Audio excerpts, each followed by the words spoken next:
All right, so this is Dr. Kathryn Bingham from LeadUP, and today my guest is Jack Quarles. Jack is the author of bestsellers Same-Side Selling and How Smart Companies Save Money. And today we're talking about his latest release, in fact, launching this week, of ExpensiveSentences, Debunking the Common Myths that Derail Decisions and Sabotage Success. So welcome, Jack. I'm really glad to have you on our call today. Kathryn, thank you so much. It's really great to be with you. Awesome. Well, I know readers and listeners can learn about you from bios on your Buying Excellence website or through LinkedIn. But what's one thing that people will not learn by looking at your public profiles? Well, they won't know what an iced tea enthusiast I am. Oh, okay. So are you a sweet tea or a non-sweet tea enthusiast? So I have my own manner of drinking it, and I'm hoping maybe I can get this patented because I think it's quite brilliant. I used to drink sweet tea, but it got too sweet for me. But I do like a little sweetness in my tea. So what I do is I take sugar in the raw, the natural turbinado sugar, and I put some in the bottom. I put a couple bags into a large glass of tea, but I don't stir it.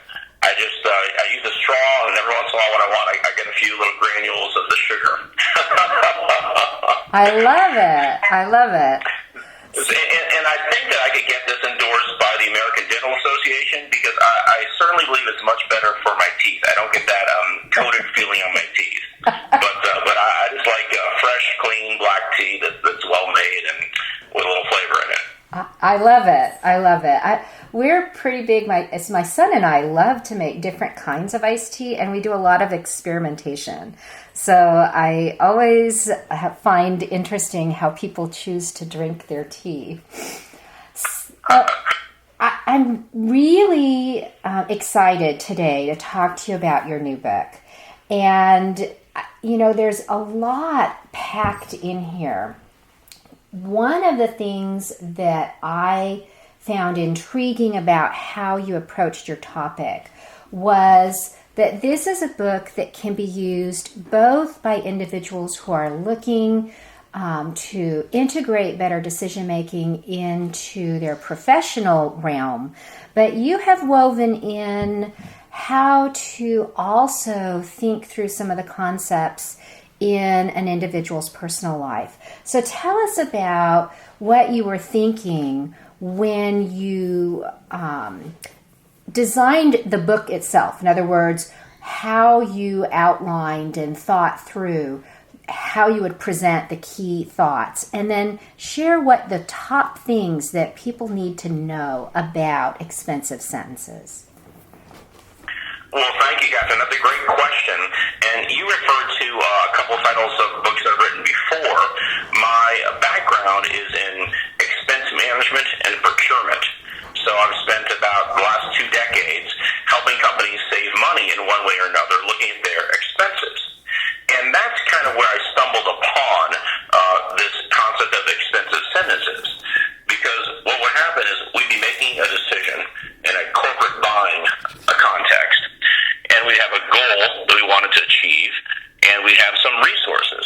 And our goal was always to, get that goal, get that end result by using as little of the resources as we could, right? That sort of makes sense. Of course. And then what I noticed is that we bump into these expensive sentences, and I might give that anecdote in a minute of sort of how it came up, but, an idea would pop up that would sort of throw off the decision-making process. And instead of really focusing on the decision and the results, we'd get stuck on this one idea. And maybe it was something like a senior leader at the company saying, well, they're the best in the business, so we want to go with this company. Or somebody would say, well, look, it doesn't really matter who we choose. We've just got to implement next week, so let's just make a decision and buy it and go, expressing that urgency. Or someone would say, well, you get what you pay for. If we pay more, we get a better product. Right. And these little phrases ended up having a lot more sway on the decision-making process than they probably should have. And then what's worse, they often were misleading, if not completely wrong. idea came up with these expensive sentences and how important I saw it was to address those. And I know we'll go deeper on this, but what occurred to me also as I spent more time in this material and thinking about it, the examples I shared were from companies that were buying products or services. But really, in almost all of our decisions, we have some sort of finite resources. Maybe it's time or money. Maybe it's attention or energy, or sort of our emotional wherewithal. And also in every decision, we've got some sort of end result we're looking for. Now, sometimes we're buying a product, but other times we want to get a certain experience, or we want to have some sort of impact on a relationship, or we want to have some sort of feeling. But in any case, we're really still doing that same calculus of taking things that we have and trying to use those to get something that we want. And so I think it's actually helpful to think of a lot of our personal decisions at home and outside the office as buying decisions. A little bit different, but a lot of them really are still trying to get those results using our resources as wisely as possible. Absolutely. Absolutely. Now, you aligned your book into 3 sections. So tell us a bit about the key areas that you're helping individuals to think through. So the first section is on stuck myths. The second one is the special myths. And then the third one is the scarce myths.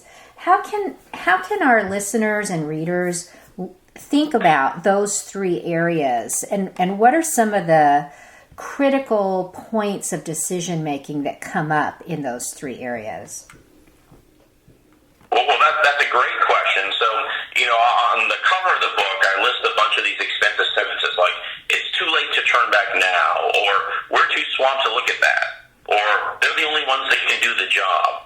There are these things that we hear a lot, but that actually presents a problem because we hear these phrases all day long in different contexts.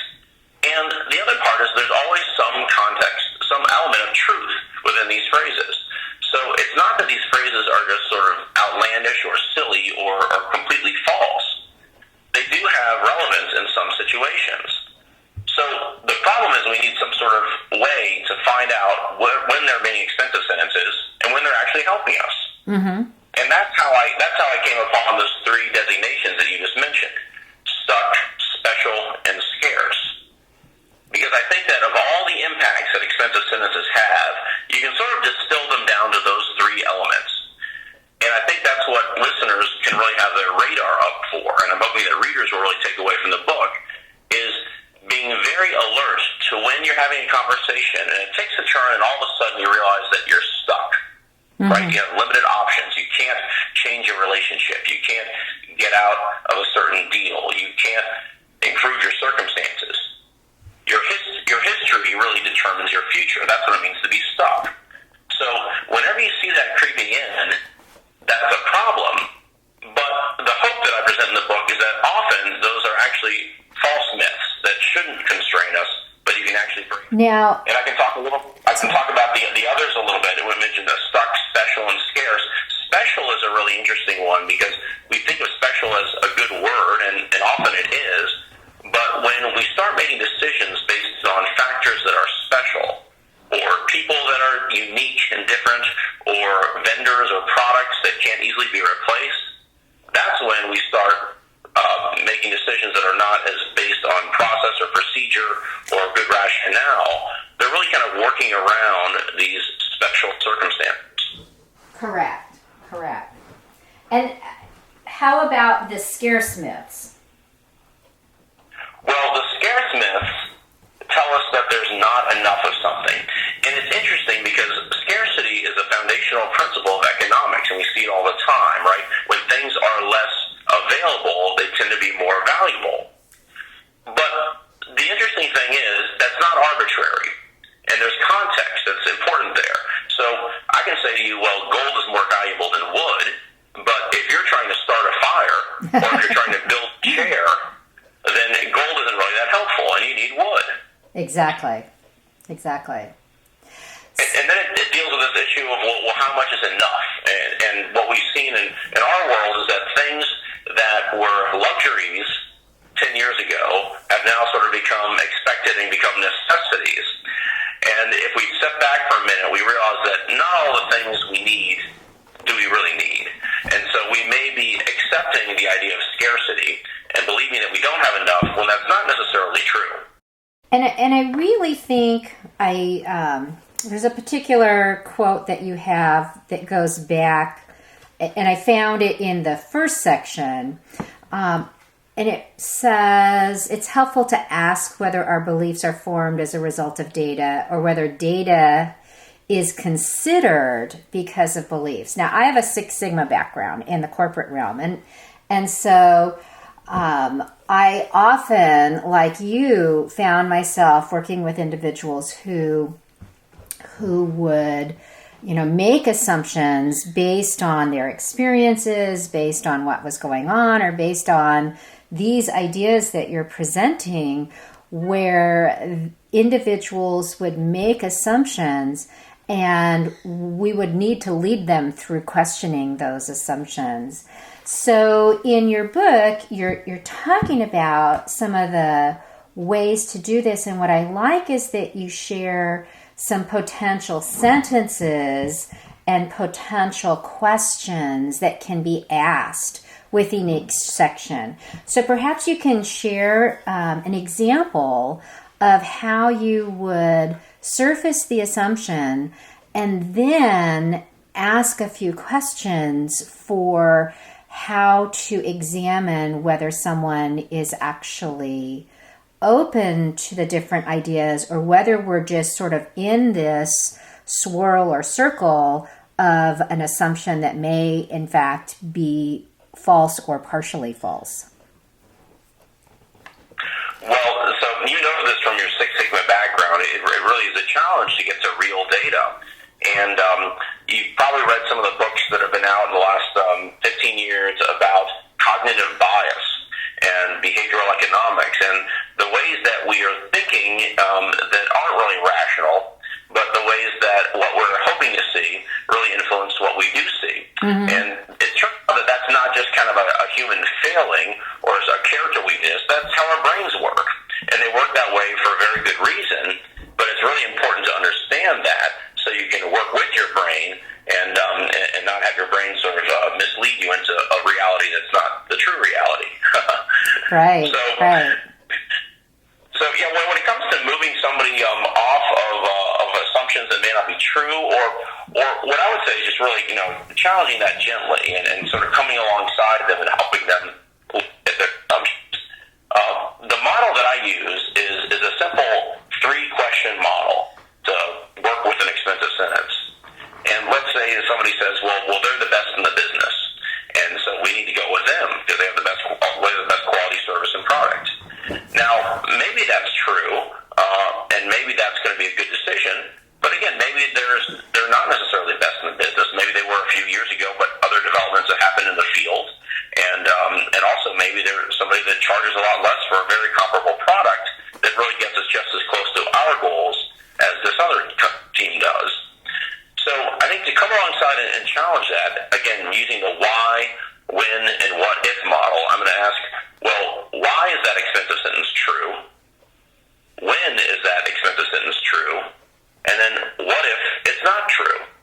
Right. So the first step is really important because I'm saying why is it true? And implicit in that is I'm admitting that it is true. It's at least partially true. So it's not usually most effective, in my experience, to come along and just challenge outright somebody's position and say, well, I don't think you're right. That's not true. Because what happens then, well, people get defensive and we just start sort of arguing and nobody's got a good way out. But instead, if you come along and say, well, yeah, that is true, and I'll allow that that's true, let's talk about why it's true. And why do we think they're the best in the business? Well, they've got this long history. They've got a lot of happy clients. They've got these great products. Okay. Well, now, when is it true that they're the best in the business? Meaning, when does that qualification really useful for the people that hire them? So, well, I guess they're good at, helping their clients do this. But is that really our situation? So when you say when is it true, that implicitly says, well, there's context here. And there are circumstances that may be different for us than they are for someone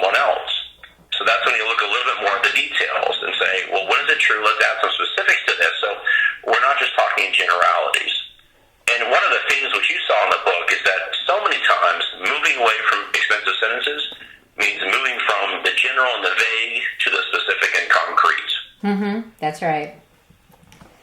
Then just to wrap that part up, the final question is, what if it's not true? And the idea here is to provide a little hope and to provide a little glimpse into other options you might have and how that might benefit you. So, yeah, they're the best in the business, but what if it's not true? What if there's somebody else that's really almost as good and for our purposes would really be just as good, but they charge 30% less? Is that a good story if we go back to our bosses and we save a lot of money and we get the same results? How does that help us? And so the idea is showing some of the positive that may come if you get out of this trap of the expensive sentence. Right.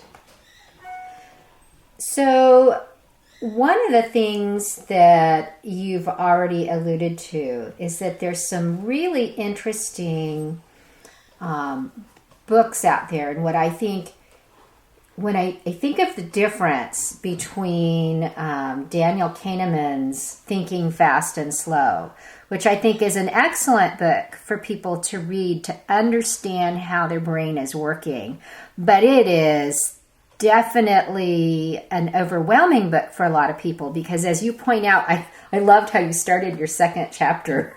Hey, you got to this point and you're continuing on. A lot of people statistically, they read the beginnings of the book and then they just don't go any further. And so a book like Thinking Fast and Slow, I encourage people to read it, but I encourage them to chunk it and just take a little bit at a time over time, but to become aware of how their brain creates bias and shortcuts and heuristics that will influence the information that they take in and how they process it.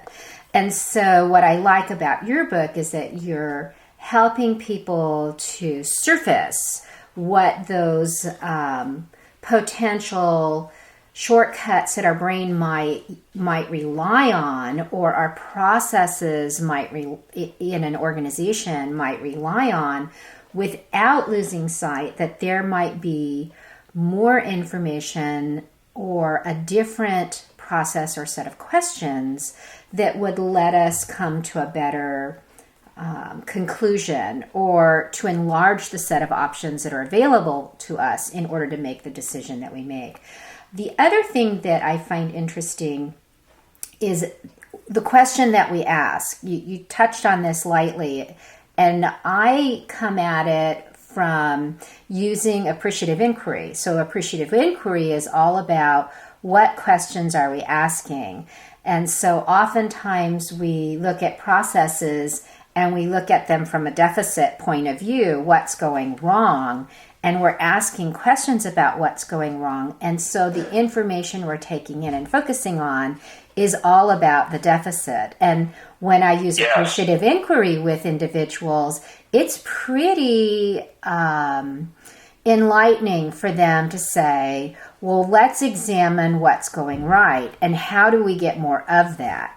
In other words, oftentimes what's going wrong is only this small percentage point, and we do want to address it. But if we can address it by crowding out that, by doing more of the things that are good, it's a mindset difference about how we ask questions.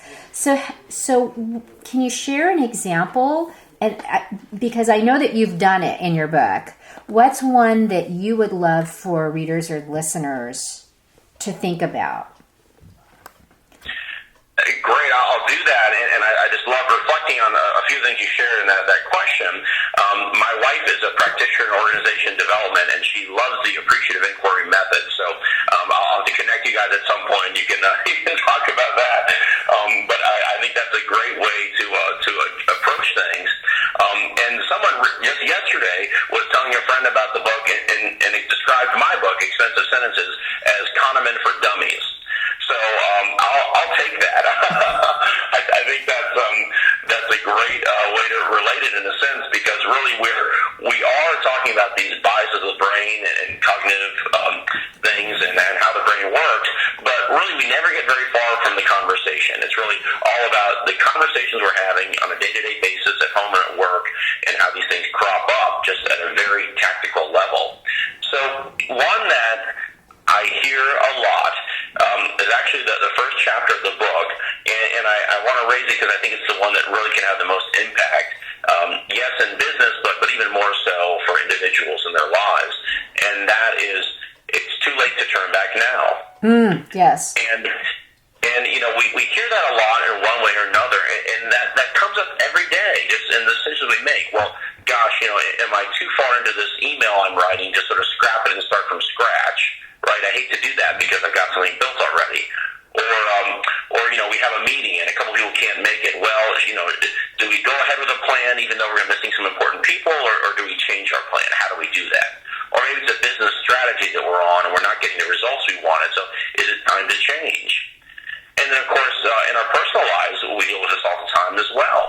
Something like, well, is it too late now to buy a different car because we're all the way along the path of buying this one? We've already, spent 2 hours in the dealership talking to the guy, but I just found out something I didn't like about it. And, of course, with relationships and careers, there's just a lot of arenas in which I think we easily get stuck on this idea that, well, we're on a path and we've got to stick on it. We've got to stay on it.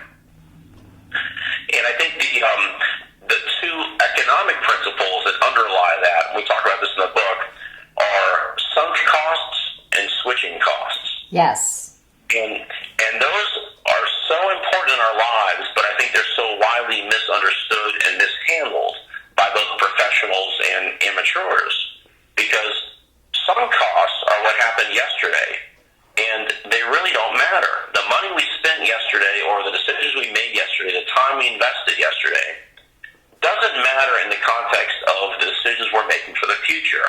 Now, of course, the past isn't invisible, and we do learn things from the past, and we acquire things from the past, so I don't mean it doesn't matter in that sense.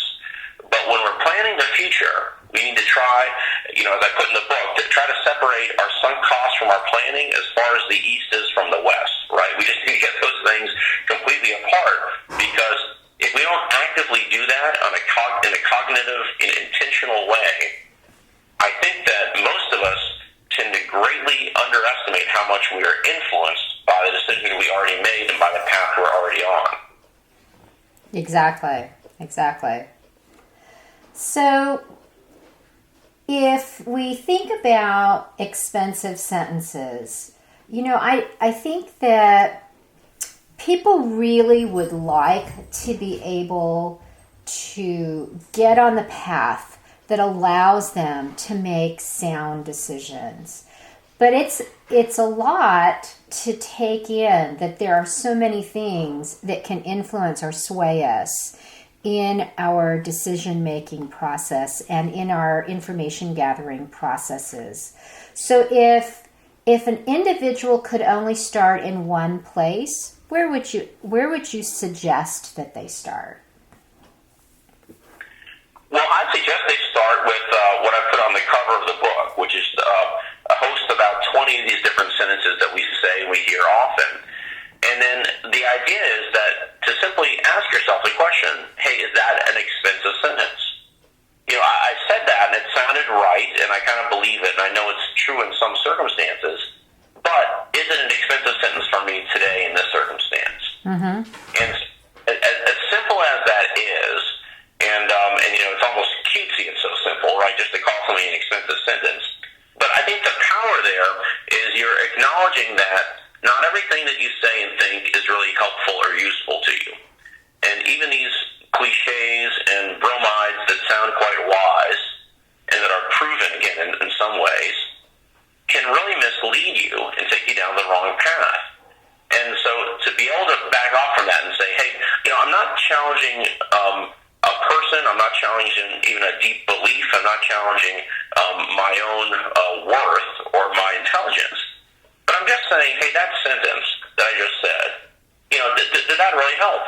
Mm-hmm. And that conversational practice, when I go to companies, I give them little postcards, and they've got what I call the top 10 expensive sentences at your company. And they're just 10 of the popular ones, and on the back side, they've got a couple of questions about it to think about it. So what I encourage people to do, and especially leaders, is I say, hey, give out a few of these to folks on your team, and give them permission to ask in a meeting, hey, is that an expensive sentence? Or to challenge you and to say, hey, did you just say an expensive sentence? Because I think when we bring that it into our conversation. What it does is just allows us a second chance to sort of step back and think about how we're thinking, and then maybe change our assumptions and make better decisions. What a great suggestion. That's awesome. So I know we're getting close to the 30 minutes that we set for ourselves. Can you also talk about, I know you have some additional resources that people can learn beyond your book. Could you share a bit with the listeners and the readers of the blog post what they might also access if they buy one of your books? Absolutely. Well, the bonus that I've had for folks that pre-order the book, and there's still some ways to get this, but there's a companion book called Wise Replies to Expensive Sentence. Mm-hmm. And you mentioned that in the back of each chapter there are some actual sort of blurbs of text that readers can review and then use in conversations. And of course they can try them out or edit them a little bit to suit their style. But what we try to do is just show real-time conversations that happen and give specific suggestions for language that might be useful when you're responding to that. And language that sort of implicitly walks through these steps of saying, well, why is it true? When is it true? What if it's not true? Kind of affirming the person that's saying that, but then gently challenging them as well. And so I'm really excited about this book, Wise Replies to Expensive Sentences, because that's simply a collection of over 100 different expensive sentences and then sharing replies for each one of those. That's pretty... And, so I'm hopeful it'll really kind of be a handy tool to keep nearby for meetings and conversations that people might refer to. So that's in terms of my references, and then in terms of other things, I mean, there's a lot of good reading on the topics that we discussed earlier in terms of behavioral economics and cognitive bias, and just thinking about the way we think and understanding our brains a little bit more so that we can work with our brains and making better decisions. Excellent. So as my final question for you, how would you like people to get in touch with you? You have your website, Buying Excellence, and there is a way on there to access contact information. Would you like them to connect through your website? Would you like people to have other options? What's your best way to be reached if people want to learn more about your products and services? Well, if they just remember the book title, Expensive Sentences, they can go to the website, ExpensiveSentences.com, and they can find me there. And I'll just go ahead and share for your listeners as well. My email is jack@jackquarles.com. So fire away, and I'd love to hear from any of your listeners, Kathryn. That's great. So thank you so much, and I look forward to continuing to connect with you and learn more about the work that you're doing. And so for those of you who have joined us today, we appreciate your time, and I hope that you are able to improve your leadership through learning and development and finding ways to surface and debunk expensive sentences in your workplace and in your life. Thank you so much.